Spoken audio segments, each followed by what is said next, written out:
Welcome to this episode of the Astrology of Family Karma and Relationship. I'm Alexander Mallon, your host, and today we have a special guest presenter, the brilliant and wonderful astrologer intuitive Laura Sklover. Laura, thank you so much for joining us today.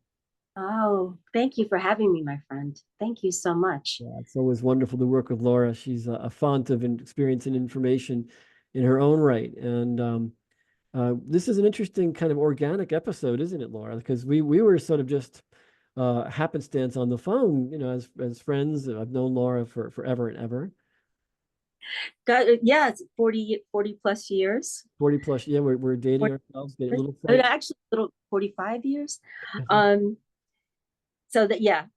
But Alex, I mean, really, when we saw what's going on with this full moon and the fact that we have another full moon coming up in July, we just knew we had to jump on. And you had pointed out something that I thought was really interesting as well. And I don't know why it escaped me, but you talked about the summer solstice and how this is lining up with the summer solstice. So we want to mention to the audience, those who are listening, besides those who will be viewing this program on YouTube, we have some charts and some visuals to show for people who are going to tune in on YouTube, and those who are listening will try to flesh it out verbally. Today is the 21st of June, 2024, and it is the summer solstice, right? Today is the really the beginning of summer, but more important, Here today. today. And it's important, I think, people know me as an avid backyard astronomer as well. So, from an astronomical standpoint, sun, stisha, stands still. Today, the sun stands still. It means the sun is at its highest point in the sky astronomically, above the viewer's horizon line. So the sun's way high. Like, basically we're going to the beach and getting our suntans, what have you, out there playing ball, bike riding, etc. The sun's way high in the summertime sky. It's at its highest point, and today on the solstice, the standing still of the sun, from this point, it has climbed as high as it can from winter solstice, where it was at the bottom of the sky at noon, really low to the horizon, midwinter. And now it's as high as it can get, midsummer, and it will start to descend every noon hour slightly, day by day, back toward winter again. We're at that turning point of the season. So it's a big deal from a growing crops sort of standpoint. Next stop after summer solstice is harvest point. But that kind of is a little natural framework I'd like to throw in. Right, right. Yeah, we love our summertime, We love our but I to that fall too. Indeed.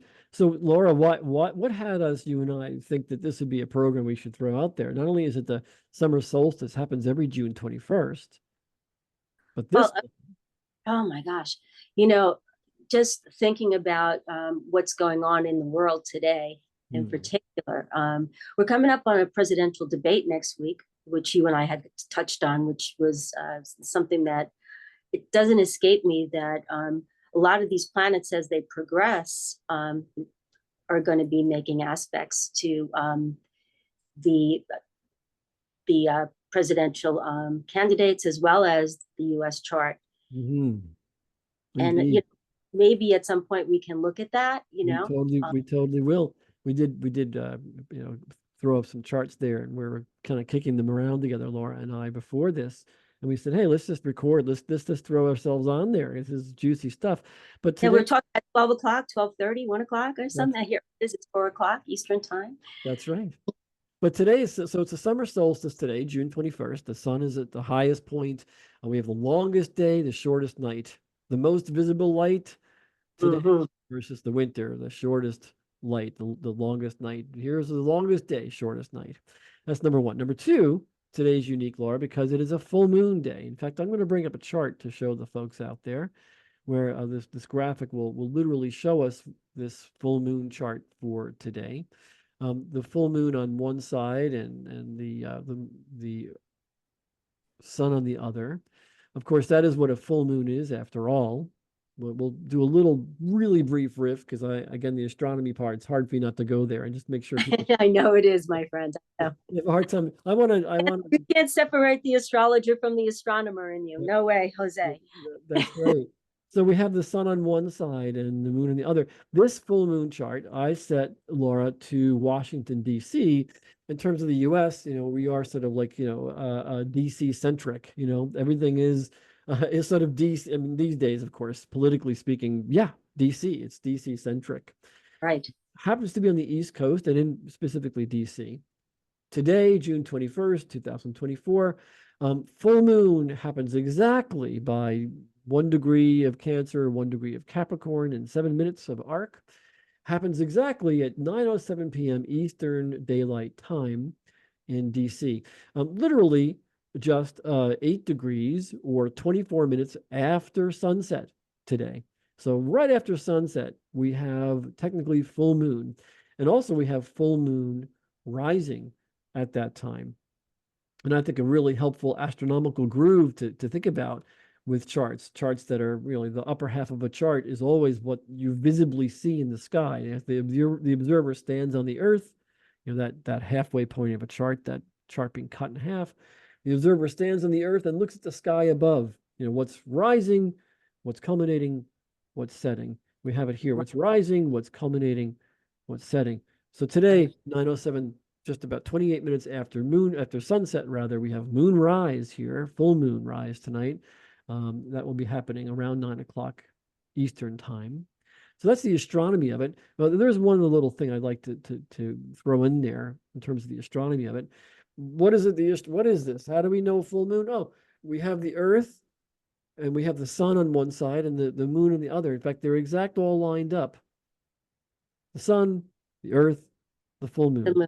Right. The reason you see the whole disk of the moon is because the moon's on one side exactly 180 degrees, like a seesaw opposite the sun, and the Earth is right in between.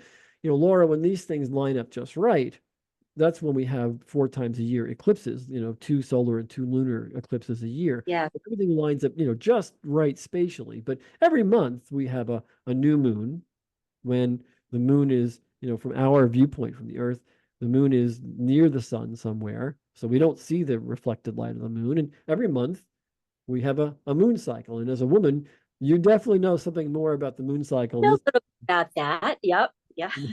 Something about that Know moon. a little about that.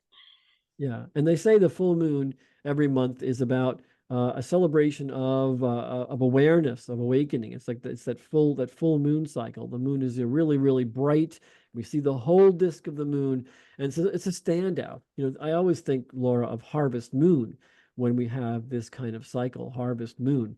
It's that time where when the sun sets and you lose the daylight hours, when the sun's above the chart, above the sky.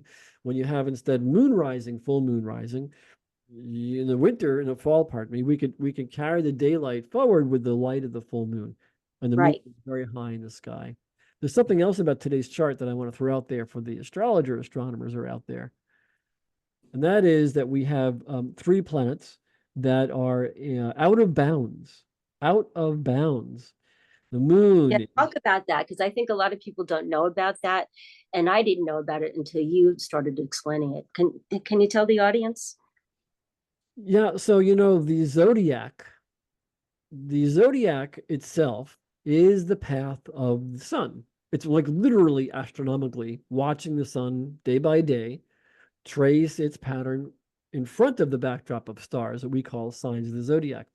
And so there is this quality of sort of the orbit of things around our sun, around our star, the orbit of planets, that visually speaking, planets can be above or below that imaginary ecliptic, the sun's path. So you can have a sun or a moon very, very high in the sky or very, very low. Very commonly in the summertime, because we have summertime signs of, let's say, today, June 21st, 0 degrees, the beginning of the 30 days of the sign of Cancer. So when we have summertime signs where the sun is high during the day, we have, during the summertime, moon signs at night that are quite low to the horizon. And vice versa. Wintertime, the sun is very low during the day and the planets and moon are very high at night. That's any astronomer can say, yeah, that's true. When I go and see the moon and the full moon in the winter, it seems to be overhead. And when I see the full moon in the summer, like tonight, it seems to be really close to the horizon line, like right above the horizon. So what we have tonight is not only a summertime moon, in this case, sun today in Cancer, moon in Capricorn, Right. part of the stars of Capricorn. But that moon is also particularly super low to the horizon. It's never going to climb very high. So it's going to be kind of striking to see the full moon disk and to see trees and farmhouses or neighbors' houses, whatever. Look forward to that. Yeah. It throws quite the contrast. It's like Yes. everyone thinks, is the moon fatter and bigger when it's near the horizon? No, it's just a visual thing. Like it's one of those visual aberrations that you think the moon is bigger because it's just close to something you can Right. relatively see, it's like relative Right. trees. But I throw that up to the astrologers in the audience because astrology, astronomy is, well, they say in modern textual scholarship, astrology is about 5,000 to maybe 8 or 10,000 years old as an art form discipline.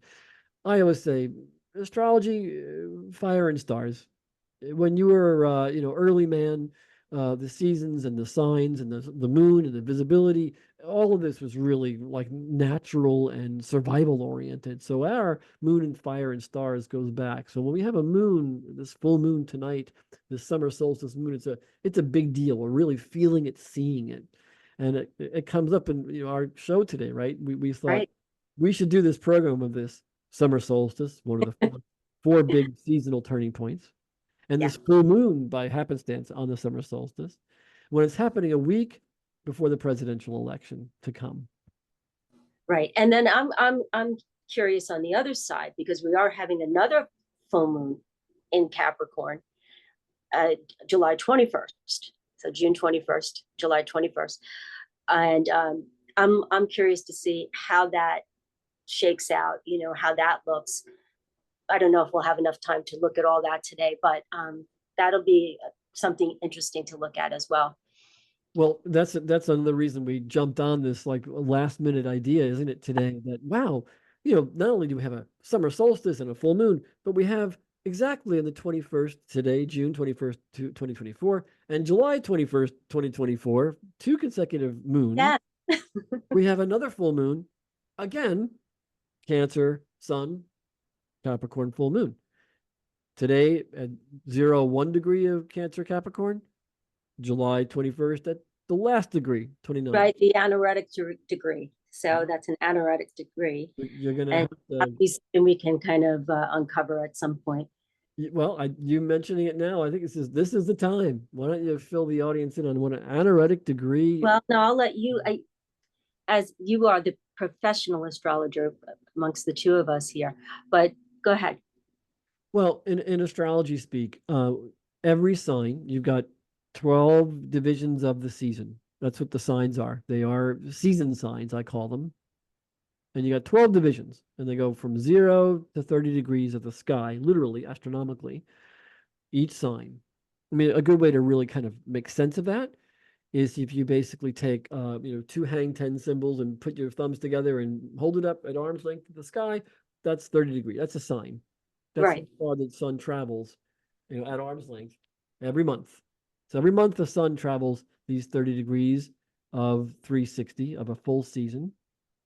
And we simply divide the circle 360, a whole year, into 12 equal sections, 12 sort of subsections of seasonal experience. This one is Cancer, 0 Cancer to 29, 0, almost 1. Here we see 1 degree in this chart of Leo. Right. Each sign's got 30 degrees. So there's a 0 point and there's a 29 point. There's a Right. beginning point, and there's an ending point. And the idea in astrology is when we have this ending point, there's some kind of summarization. There's a sum total. There's a termination, terminus. And there's the ancient Greco-Roman, it might have been actually its origin Babylonian, but the term anoretic, the point of death or demise or shift. I think it was meant literally death, but I think our interpretation is change. Like we've had something that's been familiar for 30 days and now there's change point. Right. Right. And, when we're looking at that on the 21st of July, and we're looking at that sun at 29 degrees of Cancer, opposing that moon at 29 The sunrise chart. Yeah, the sunrise chart. So that's a sunrise chart. And as so this is the moon is setting. So this is a sunrise as opposed to right now, tonight is a moonrise chart. Is that right, Alex? Exactly. These two full moons of June 2024 and July 2024. June is a moonrise chart and July is a sunrise chart, both at exact full moon. Yeah. Yeah. Now keep that chart up for the July. Keep that up for a minute if you don't mind. I'm noticing, and I think we touched on this earlier. I'm noticing that the Neptune is at 2950. And that right there, that Neptune is making a trine to the sun, which is really nice. And it's also making a sextile to the moon and Pluto, even though Pluto's technically in I want to say Uranus in Aquarius. Sign of Aquarius. Along with the part of fortune, interestingly. But I'd still call that a trine. I mean, a sextile. And when you look at that, I think that the way through here, the opposition, which might bring some stress because it is a Moon-Pluto conjunction that we're going to be going through, is through that Neptune in the 9th house of the chart here. And that Neptune, what are your thoughts about that? So what you're showing in the chart here, this July 21st, 2024, we have sunrise and moonset at full moon, precisely at Washington. When full moon of July 21st occurs in Washington, D.C., it happens just after sunrise locally there. And so the graph shows sun rising, moon having set. Sun rising, Pluto and moon right next to each other astronomically, like literally take a telescope, Pluto's right next to the moon. Right. So those two are in opposition. And I always think, Laura, of a seesaw when I see an opposition. There's one person on one side of the seesaw, one person on the other side of the seesaw, and either you have a good seesaw ride or a crappy seesaw ride. It can go really well or really badly, depends on your seesaw partner. Right. Right. So a full moon, we have the moon, sort of lunar plexus, gut feeling. Think of the tides. We have the mood and the moon and the tides in the one hand, and the light of the sun, light of consciousness in the other. That's what a full moon always is every month. This one in July 21st of this war, it's a Pluto conjunction opposite that sun, and you're saying it implies some stress or tension. The Pluto deals with plutonium. When Pluto was discovered, plutonium was essentially discovered too. The depths of things and also power, plutonium and plutocratic power. And you're saying Neptune is well positioned in this chart regarding that opposition. It's trying. I think Neptune is, I think Neptune is easing a lot of that stress there. And I think that I don't want people to get lost in the weeds about how stressful this aspect may look on its own. But if you put in that Neptune, I think that you'll see that there's a way through this. And that's really connecting spiritually. That really, I mean, we're showing it for Washington, D.C., which is probably a great way to do this because that really is the hub of the United States, right? So when we think of the United States and we're, Washington, D.C., that's what we think of. And so the way is through this stressfulness is really Neptune. And what is Neptune about?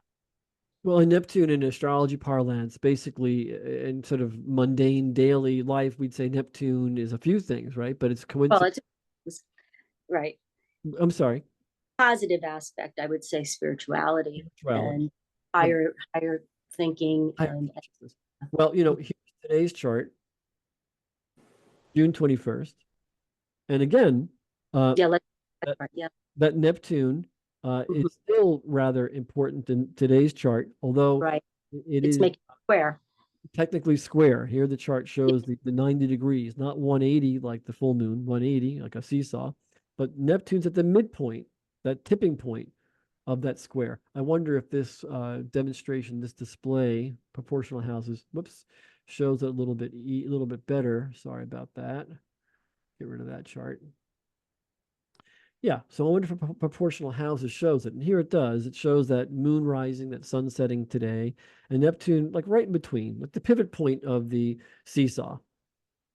This is an interesting thing. When you mentioned Neptune is in astrology parlance, spirituality, amongst other things. Right. Neptune's at the pivot point of that today's full moon and solstice. Right.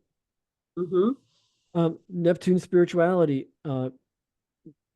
square. Like I always think ceiling to wall, square, inner tension Right. being the principle of spirituality and one's emotions or the public's emotions, Mm-hmm. spirituality in one's ego, the sun, one's conscious intentions. The Neptune square today is coincident with something else in the news. And I believe it's in the news is Louisiana. Louisiana has made it mandatory to have the biblical, Big Ten Oh, right. written in every Right. school. We've got to have Moses' plaque of the Big Ten things that we do and don't do, written in every school, every public place. I think every school system, isn't that the case? Thing. Yeah, I started to read about that this morning. I touched on it, and well, I didn't really. I actually just saw it as like a little blurb, and went past it. But wow. Well, there are a lot of people that are up in arms because it's about, technically our nation of many religions and many peoples is essential as a separation of church and state. Instead, Louisiana, literally, the governor of Louisiana, I believe, said when he made this mandatory, to post the Ten Commandments in public places, school systems particularly. He said specifically that our country is struggling and it's in a moral conflict, and we need to re-inject what founded this country, 300 years ago, this moral barometer. So that's a Neptune moral barometer. And there we see that moral barometer during this full moon illumination. So the illumination regarding a square to the principles of the moral barometer. That's in the news today. The square is simply coincident. This is a coincident chart. It's coinciding with two things. Today's solstice chart, full moon culmination, seeing the whole moon, awareness, awakening, an awakening theme that involves polarization and really a pivot point. Neptune, spirituality is a pivot point Right. that might Right. involve And there's Saturn there too, right? So even though it's a wide conjunction, you still have to look at that. Yeah, well, as an astronomer, I don't look at that as a wide conjunction. I joke, I say tongue in cheek, and I mean in no way to engage, different ideas about astrology. In astrology parlance, we look at things that are 1 degree or really tight as conjunct, or maybe 3 or 4, like that Sun and Venus, as being conjunct. And other astrologers say, the 10 degrees is just way too far away. As an astronomer, I say, wow, they're right there. You look up in If the you look up in the sky, they're boom boom. You take a telescope, it's boom boom. They're right yeah, next to each other. It's like it's a piece of cake. They're not on the other side of the sky. They're right there. So I see them as very much conjunct this whole year, and I think that the principle of Neptune coincides with spirituality, or with what one can see and can't see. Neptune's discovery, 1846, the principles of what can and cannot be seen readily. Like I always think Madame Curie died of radiation poisoning in the 1800s. Neptune, there but not there. What you see and can't see fully. They also just announced a few days ago the plan, full moon announcement, full moon, hello, we can see it. They just announced a private billionaire, I believe, that he's going to visit the Titanic, that he's going to create another submersible. The plans are already underway to visit the Titanic, another Neptunian theme. hmm you want to Neptune, talk about astrology works, people. well, astrology is a mirror. Astrology is not doing it, right? I always say to me, astrology is like a road sign. The road sign doesn't make the road wavy, but it's telling me what's cooking. So Right. yeah, these are some powerful charts right now. This full moon chart today, June 21st. So, also looking at the fact that the ruler of the ascendant, the ruler of the moon as well, the ruler of the moon mostly, is Saturn, right? And so Saturn is conjunct that Neptune, and so you're looking at that, and I think that restriction that I mean, is it a restriction? It sort of is. I mean, you're saying the Ten Commandments. I mean, I didn't read the article, so you can speak to it more. But to me, it certainly does seem like somebody's laying down the law.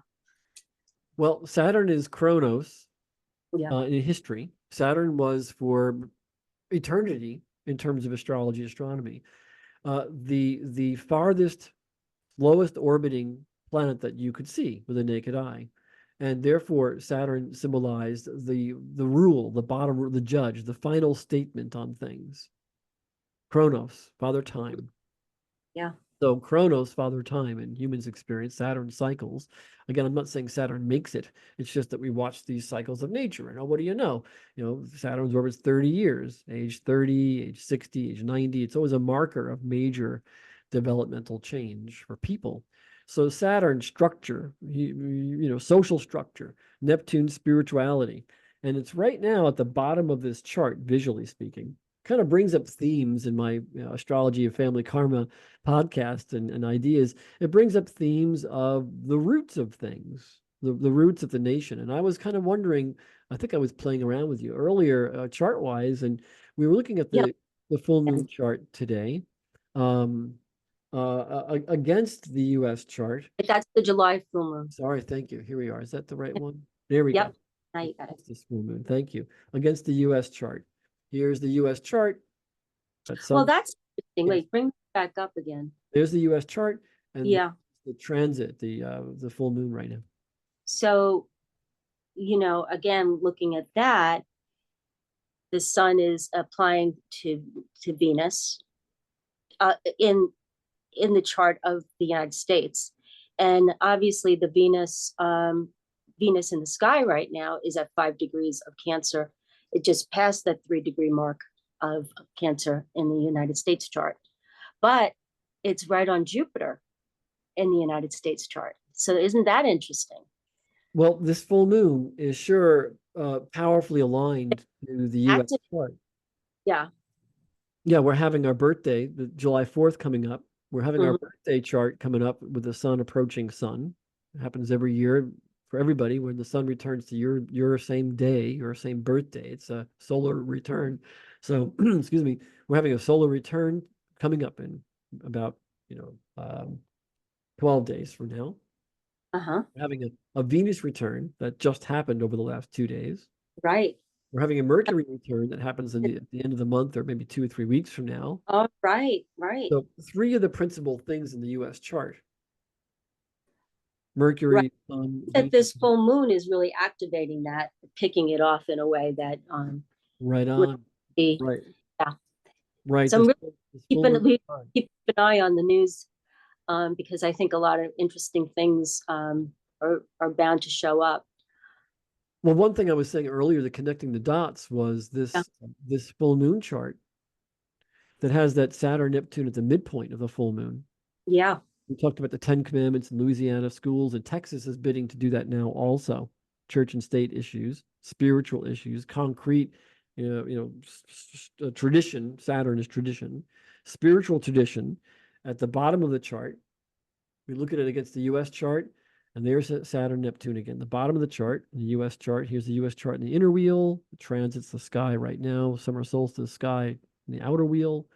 That Neptune Saturn at the bottom of the chart, at the pivot point of this full moon, it says there is potential tension today in the full moon awareness regarding Right. root issues of tradition and spirituality. And it falls right at the base, this Neptune Saturn, right at the base of the US chart. Here's the US chart, right at the base. It falls right at the base. Let me straighten things out. I wonder if there was going to be some protests about that. I wonder, Louisiana, the Bible Belt, maybe not, it's not like it's somewhere in the Northeast, but I do wonder if there's going to be some protesting about that. Interesting to see. So Mars is in the 5th. The transiting in the sky, yeah, in the 5th. Transiting Mars is in the 5th, and that is, well,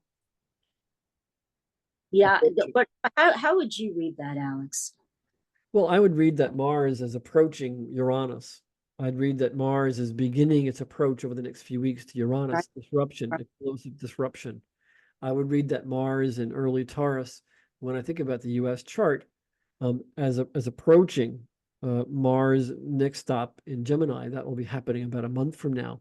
So I think we have sort of the fixins, the cycles, the roots, these cycles like from one season to another. We're approaching the next season. The next season of Mars, if you will be when Mars moves into Gemini, and we have a Mars return to where the Mars placement was in the U.S. chart in 1776.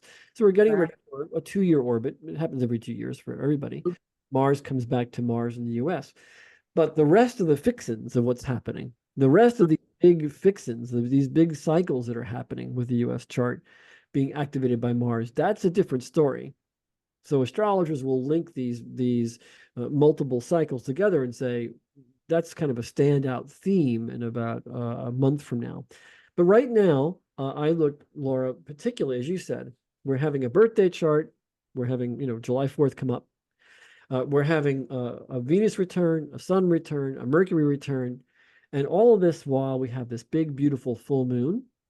Right. While we have that Saturn-Neptune pivot point. Remember, one chart showed that full moon chart today, that solstice chart, that turning point of the season, the turning point of the social season. Right. 1 week from a presidential debate, which is why we're doing this show, Laura. 1 week from a presidential debate, this solstice turning point of this social season and this literal season has this full moon and that Neptune Saturn right at the pivot point in between. And right. U.S. chart, it's at the root. It's at the bottom of the U.S. chart, that pivot point. That transit, it's at the bottom of the U.S. chart, the pivot point. It's another pivot point for the U.S. Pretty critical, because this Neptune placement is also where Neptune was 165 years ago during the Civil War. It's another key thing to think about in terms of what's happening. These cycles, yeah. Cycles. So let's pull up Donald Trump's chart and Joe Biden's. Whoever you have first it's fine either way. You're looking for what the debate chart or the full moon with their chart? I think right now full moon with their chart. I just want to see how it's looking.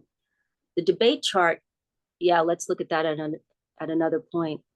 So this is Joe Biden's chart. So he's got that 3 degrees Sag rising. And so Jupiter, okay, so the full moon is in his first house. And so that first 7th axis, the first 7 axis in his chart. Yeah, right.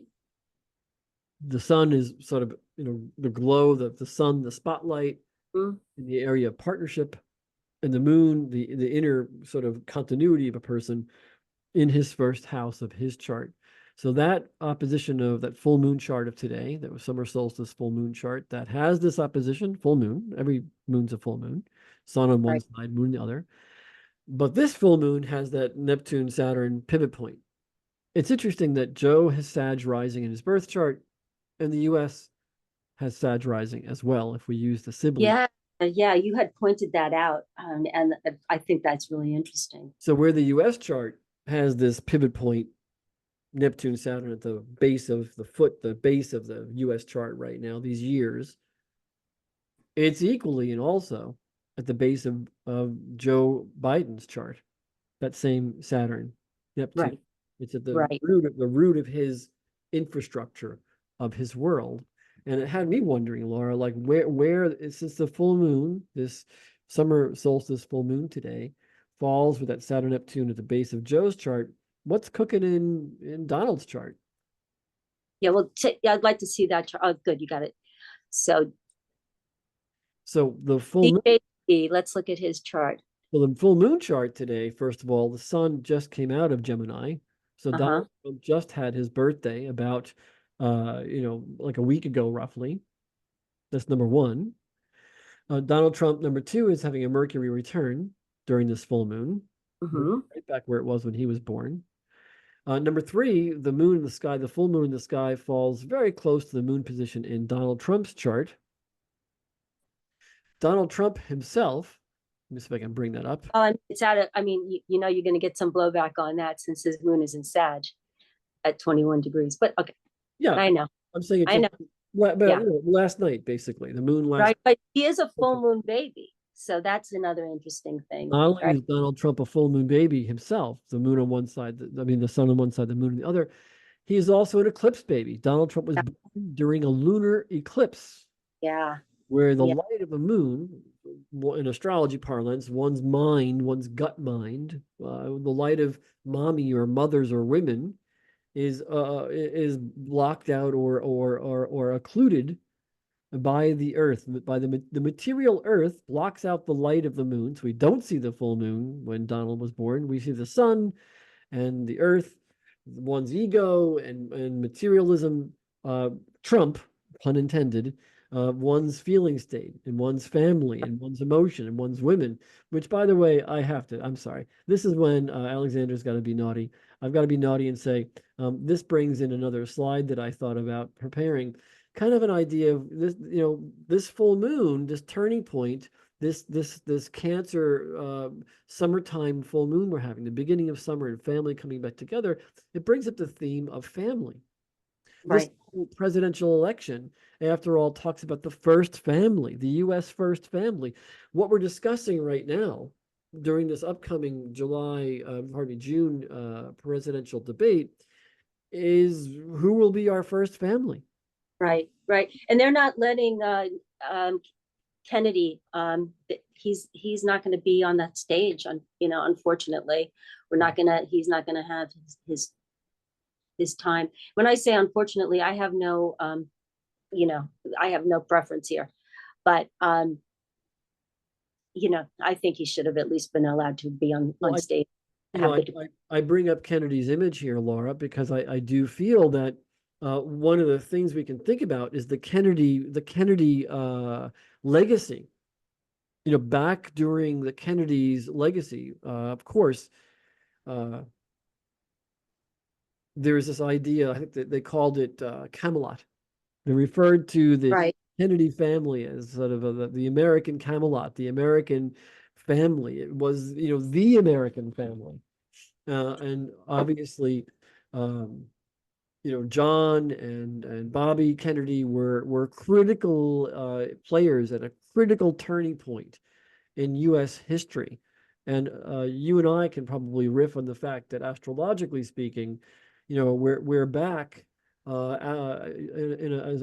a nation in some critical turning point yeah, cycles for the U.S. chart. That's been percolating for a really long time. This Neptune at the bottom of the U.S. chart, this Pluto return, our first Pluto return. Our nation's 248 years old. Pluto's cycle is 248 years. So we've been around for about 250 years. And astrologers look at that Pluto return to where it was when we were born these years as a review of all things Pluto. Pluto discovered in 1930. Plutonians, and plutocrats. yeah, yeah. And I'm curious, when was Pluto at 27 degrees Cap? It was going back and forth for a while. Yeah, I and it's still a conjunction. I mean, it's still there. It's still in play. It's also going to be hitting that south node. It, Um, yes, which is a point of next year. karma, Oh yeah, a point of karma. But the key thing with a 248 year, technically, a 248 year Pluto cycle, Pluto's going to hover in a certain area for quite a while. And it may not be exactly, and astrologers will look at when it's exact by degree on conjunction and so forth. But as an astrologer, I look at this and say, yeah, this is a long, big cycle. This is a period of history and time of this theme of Pluto and Pluto power. The U.S. chart, we were born when the essence, the conscious light of day, the essence, the spiritual essence of the United States was in opposition to plutocracy or monarchy. That was our birth. That's our birth. So when astrologers discovered Pluto in 1930 and plugged it into the U.S. chart, they said, well, what do you know? Pluto's opposite the U.S. chart. Oh, yeah, monarchy, plutocracy opposite us. So astrologers in 1930 said, gee, what happens in 2019, 20, 21, 22, when Pluto has its first pass to go back where it was when we were born and opposes everything?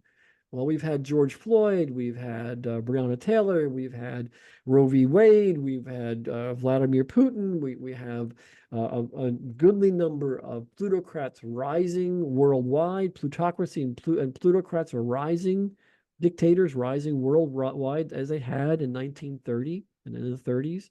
This is the one big cycle we have now in the U.S. chart, and then Neptune, well, the same cycle we had when we had the Civil War. Another big cycle right now. Yeah, the chart says big things, big turnings are happening. And again, this lunar full moon we're having, this turning point of the year, 1 week away from the presidential debates, that's also happening right now. So I kind of look at those presidential debate charts.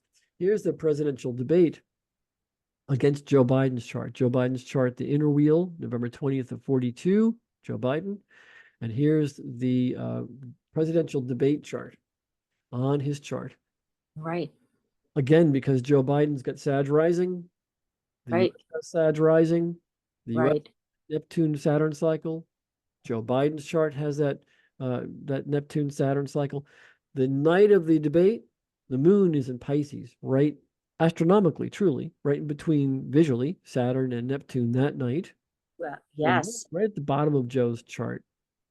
Right. Right. And I'm really curious about that. I also look at, I mean, yeah, the moon and Neptune. Yeah. Yeah. But so you're looking at where's this? The moon and the sun is in the 12th house. The moon is in the 4th. So his natal sun, right? So Joe's natal sun. Okay, is in the 12th house. Yeah, let me bring up Joe's chart separately just to kind of. Sorry. Yeah. So Joe has that Scorpio sun almost set, Right. 27 degrees. Right. Well, now when you look at it from that aspect, right? Right. Now what you're looking at is you're looking at the fact that he has Mercury, Sun, and Venus in trine to Saturn, Moon, and Neptune. And that makes me feel pretty good. In other words, we do have a Moon Neptune, and there's some things that may be unclear, Moon Neptune, but there's also there's a feeling of hope. I mean, the moon is exalted in Pisces.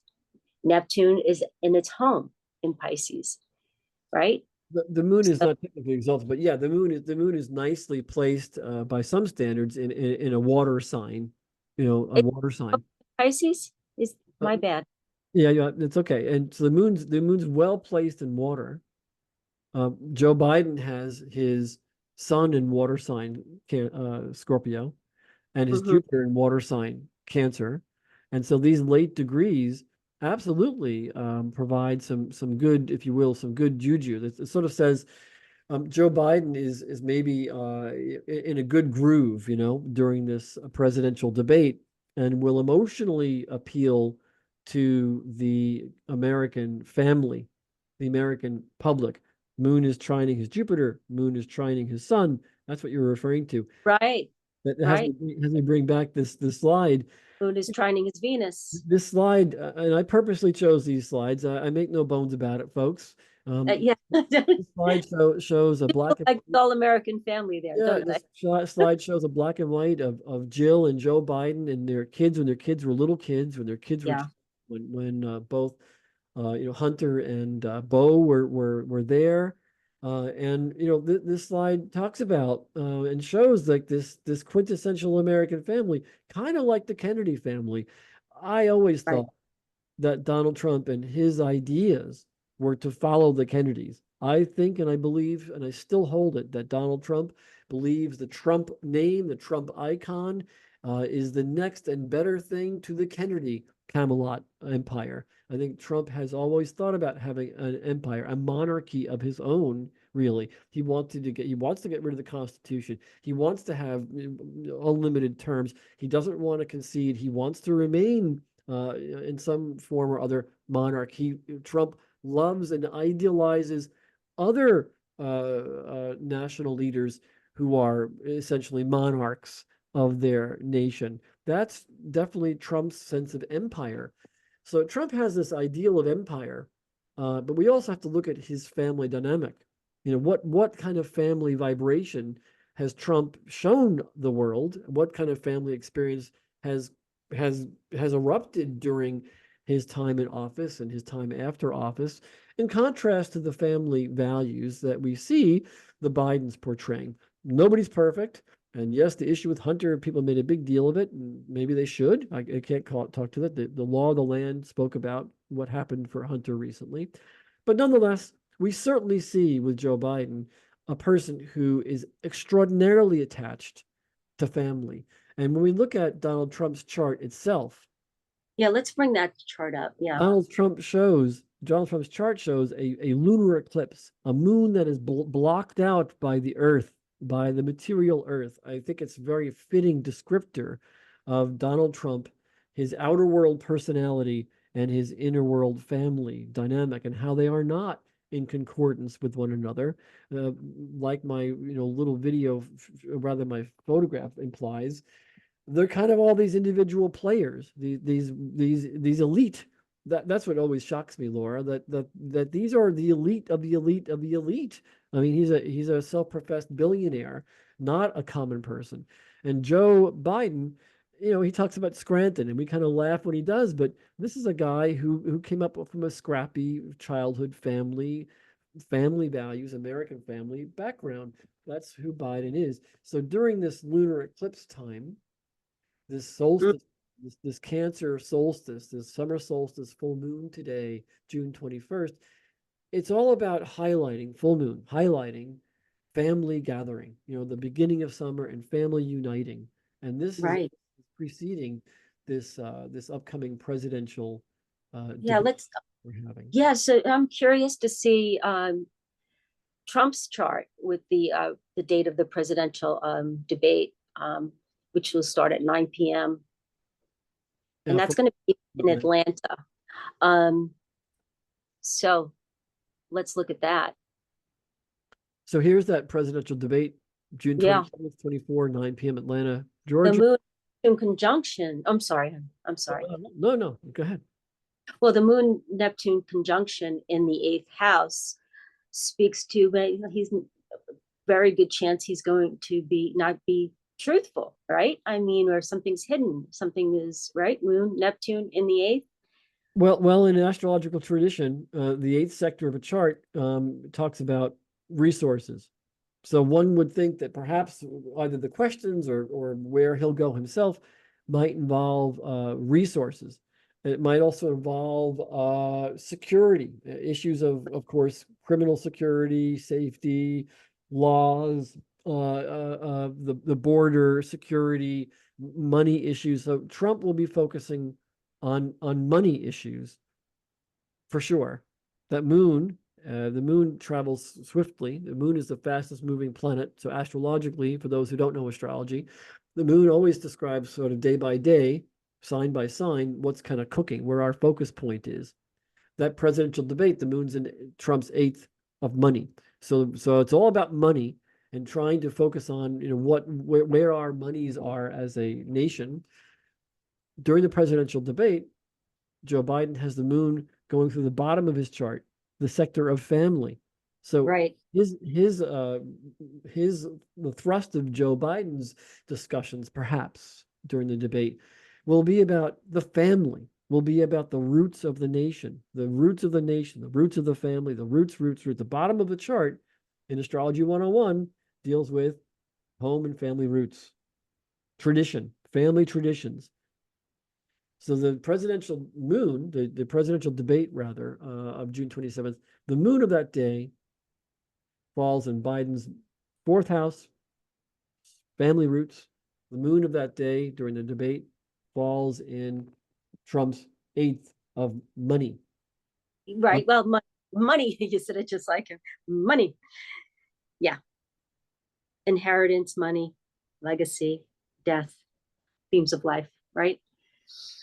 Well, which I think probably, I mean, I'm not a political astrologer. That's not my area of expertise. But I think that we can safely say Donald Trump has definitely been a supporter, the GOP, the MAGA Republican Party, is a direct supporter of corporate America and Right. corporations first. And Joe Biden, even this president, even this debate moon at the bottom of Joe Biden's chart says his focus is, of course, not about American well-being and wealth, but it's about the wealth of the family, the wealth of the roots of the nation. That's what the debate moon, that moon in Pisces that night, Right. is all about. It's also interesting, isn't it, that moon in Pisces during the presidential debate is astronomically, literally, visually that night, right between Saturn and Neptune, structure and Neptunian delusion or unclarity. So, Right. Right. any astrologer, I'm sure other astrologers are discussing this besides you and I, Laura, and they'd say that presidential debate moon in Pisces between Saturn and Neptune is promising just a bunch of confusion, like a lot of unclarity for us. Of course, they're doing this presidential debate in a way it's never been done before.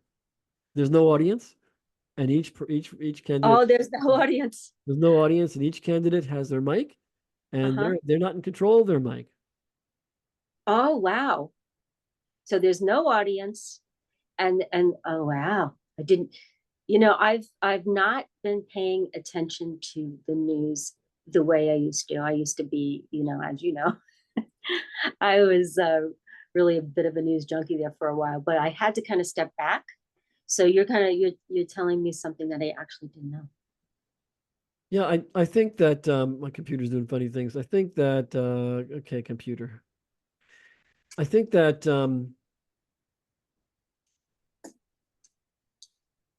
that's a general sentiment for Yeah.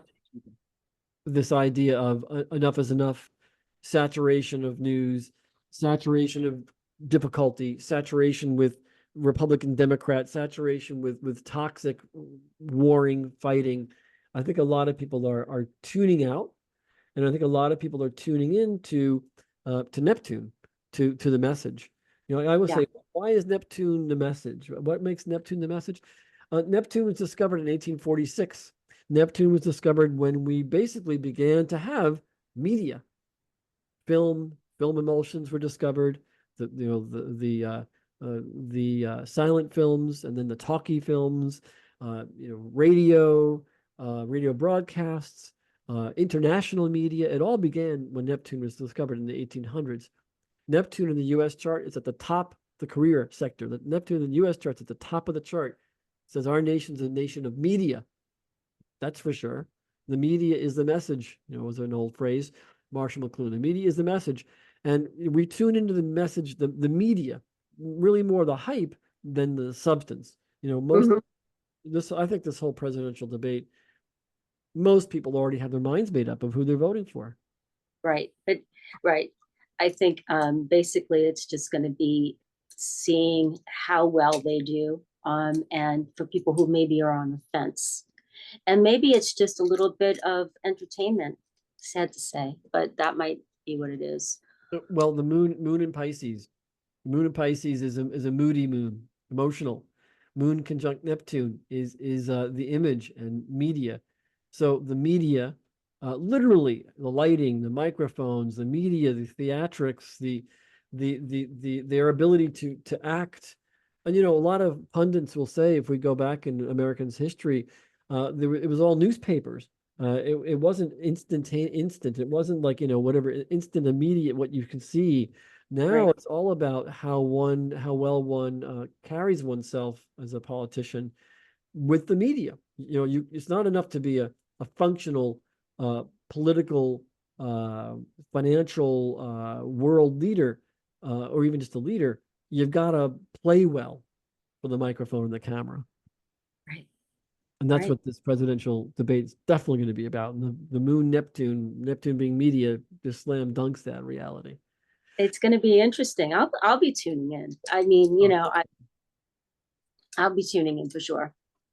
So But what can we advise people? What can we, as we come to close, what can we gather from this exercise of looking at today's full moon chart during the summer solstice and this presidential debate about to occur?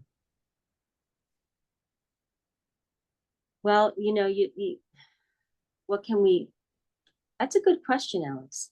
The moon, by the way, it's my I have a moon in Capricorn. My friend over here with your sun and your whole stellium. What do you have in Capricorn? Just not to digress too much from what we were talking about, but Well, you're pointing out for the audience that I'm a Capricorn sun sign, yes, and you're a Capricorn moon sign. yes, And yes, today we have the sun and the sun, the moon in Capricorn, and the sun in Cancer. It's opposing right, signs. So the right, theme of Cancer, Capricorn, the theme of summertime family gathering, the theme yeah, of wintertime spiritual family gathering during Christmas, Hanukkah, etc. The turn of the season. right. That's what the summer full moon always talks about, and the winter full moon too is the theme of the highlight of family ideals and family meaning, the meaning of family. And so, yeah, part of what got us doing today's program too is our awareness in a kind of a back of our minds. Oh, yeah, what do you know? Alexander's a Capricorn sun, and I'm a Capricorn moon, and Right, highlight, therefore, is one of those two signs of the zodiac that are specifically family: summertime Cancer, wintertime right, Capricorn, the right. theme of family and family structure. So maybe I guess I want to say, answering my own question, what can we garner from all this? What You're can we, the astrologer here. I just dabble. well, well, not so much that, but what can we gather from this full moon? What's the highlight? It's family values, it's family ideals, it's really the national identity around Oh, yeah. family Yes. that we have to Very think good about. point. Very, yes. And when we think about, let's say, the border, when we think about immigrants, um, we're all immigrants. The great majority of the nation is immigrants, or were at one point. Right. I also want to point out Cancer, um, the moon itself. The moon is about food. The moon, a moon cycle, a woman's moon cycle is about the womb nurturing. So this highlight in the U.S. chart of the womb, the moon, the family, the nurturing, it also brings up themes like feeding the U.S., like literally, crops and migrant workers and food workers and farm workers. Um, that's another theme we have. So I think that those are big themes, and I guess I want to throw in one thing about that. I want to say regarding these souls who are mostly children and mothers and families, not gangs and violent gangs and drug lords, but mostly what we see are children, mommies, and families escaping terrible political, financial gang violence in other nations. Um, Most Americans that I know, I'm curious your opinion, don't raise their children or their grandchildren to be American farm migrant workers. Most of us raise our children to do something else besides be farmers and migrant workers. However, these people that are desperately seeking asylum, they would readily take those jobs that we so desperately need. And I wonder, isn't there something there that could be done to sort of fast track some of these people to take the jobs that are so desperately needed? And I have heard that with different laws having been applied over the last decade, we are losing farm workers. We have a dearth of farm workers. There's a need desperately in the breadbasket of the U.S. to feed our own nation. That's another theme I think this full moon highlights. And I wonder if during the debates, Yeah. Yeah. someone might. Yeah. You brought up something there that I didn't even think to look at, but now that you've brought it up, that is really interesting. Um, and I wonder if you don't have something there. I can see that. I can see how that could work. But you would imagine that this conversation has come up, right? I mean, the, the One would opportunity has one would been there now for how many years? So why not utilize them in that way? They're looking for the work, and they desperately need it. most of Americans don't want that work. That's right. Well, not only most Americans don't want it, I know very few Americans who are raising their children and grandchildren to do it as a Right, career. That ain't happening. Farming, sure, that's different. I'm not referring to farming. I'm referring to the workers that are needed to run a farm. Even right, a farm that is 21st century automated to a great degree, you need workers. So We have an interesting theme again, I believe, during this time, this year particularly, when the roots of the U.S. chart, that Neptune Saturn, are really powerfully indicated. Yeah, yeah, we really do. We really do.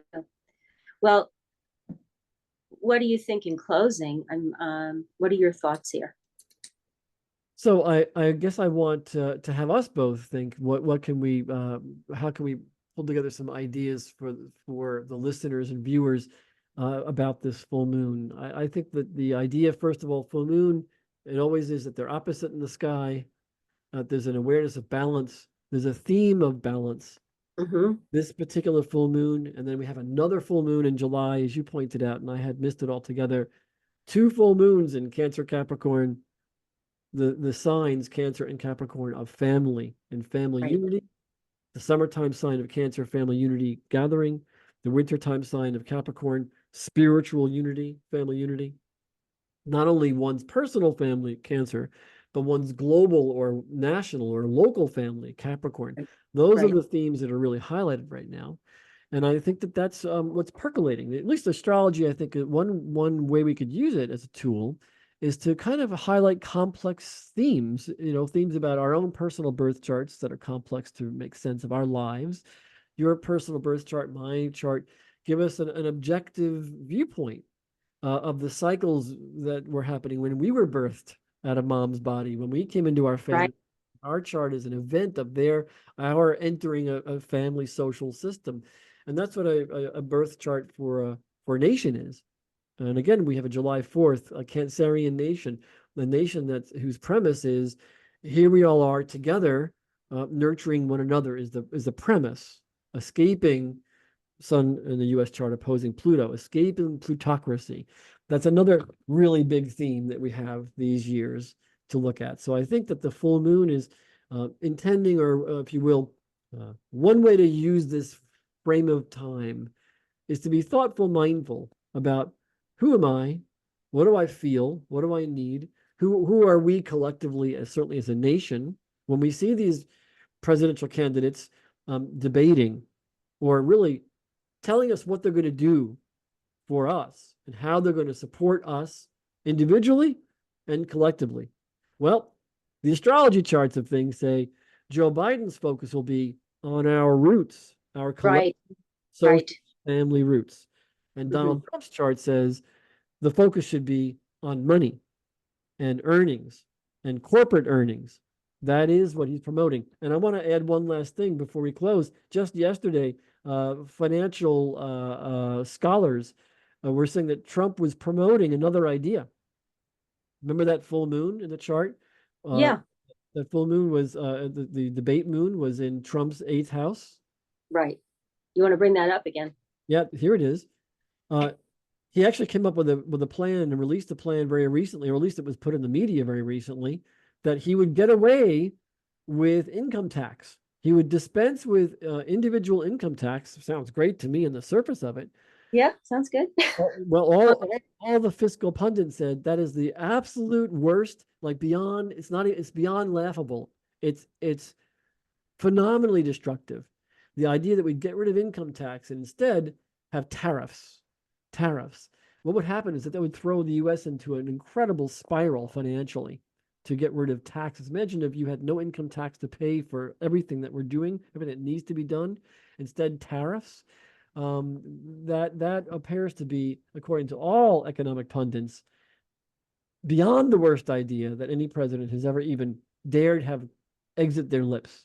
So that's another thing. I'll bet Trump will bring up that issue of getting rid of income tax for the people, getting rid of the burden, which instead, Oh yeah, oh he's going to bring that. which the pundits say actually benefits the richest of the rich. And if it's tariffs, it hits the middle American and the poor the hardest. Right, because they're the ones who are going to have to pay The at the tariffs, pump, or whatever it is. Yeah, paying the tariffs. That's how it will go. So it's another dimension. You know, the moon at the bottom of Biden's chart, it's about the family and how we are all here together. That debate moon in Trump's chart, it's about tariffs and taxation and money and really ultimately serving the wealthy. The premise is Ronald Reagan's trickle down, that if the wealthy are really wealthy, the money trickles down. We haven't seen that. We have No, not seen that happen at all. no, we haven't seen that, we haven't. So thank you for joining me today. Well, thank you for having. I Hope- mean, we just kind of threw this together real last minute, and we were able to make it work, which was a blessing, really. And throwing, I guess I want to say in closing for people to just think about, gee, for us to full moon awareness, what is the awareness that we can hold about these phases and cycles? What's the awareness we can hold about this time period? Not just to look at to sort of be myopic and see the immediate, but can we see a more global? What's the global time period? What's the Yeah. picture? Not just our little family, but what's the bigger picture? I even Right. what are they what's happening overseas and in Europe? How are they seeing this this time period in the US? So that's my final word. There's one more thing I wanted to add, as I think about the chart, the one on the 21st of July. And when I think about that chart, and I think about the aspects that it's making to Neptune and to Pluto, that I really feel like the way through is, me, I'm always thinking about how to raise the vibration. And it's about really connecting with each other and sending out love and light to everybody. And it doesn't matter, political views, it doesn't matter because we're all so polarized. But if we could just really get out of ourselves and think of the greater good, and we just really keep sending love and light out. It doesn't require being religious. It doesn't require anything like that. So it just requires an intention. So just my 2 cents. Thank you. That's a lovely, that is perhaps the most important thing that we discussed the entire program. Well said. But yeah, I think it's important anyway. Thank you, everybody, for sharing time with me. Thank you for sharing time with me, dear Laura. You're a dear. You're pleasant. You're a pleasure to be with, and spiritually, that's where it's at in the end result. It's all about the mark we can bring, the support we can bring to each other and to our nation right now, particularly and internationally, but the support we can bring individually is where our intentions are, where our best intentions are, is ultimately what everybody wants. Right. Thank you for joining me. Thank you, everyone, for listening, for viewing, and we'll see you again for another episode of the Astrology of Family Karma and Relationship podcast. Blessings to everyone. Thank you. Take care.